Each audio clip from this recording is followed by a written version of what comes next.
ભગવાને દૈત્યોને મોહિત કર્યા હતા, નહીતર દૈત્યો અમૃત પી જતે તો આ સૃષ્ટિમાં આપણે તમે ને અમે હોતે નહીં. અહીંયા આગળ છે 14મો નરસિંહ સ્વરૂપ. આગળ કથા આવશે પ્રહલાદજીની, ત્યાં ભગવાન નરસિંહ સ્વરૂપે પ્રગટ થયા છે અને એ વિકરાળ સ્વરૂપ હિરણ્યકશ્યપનો ઉદ્ધાર કર્યો છે.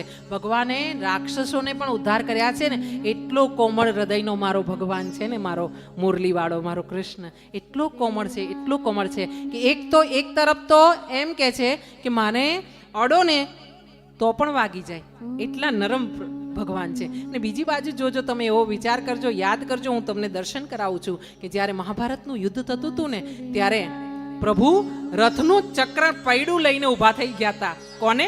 ભીષ્મ પિતામહને મારવા માટે.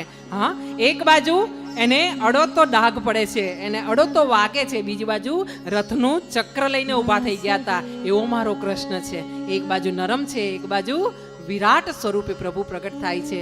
અને એવા કૃષ્ણના ચરણોમાં વંદન કરીએ. નરસિંહ સ્વરૂપે ભગવાન પ્રગટ થયા છે.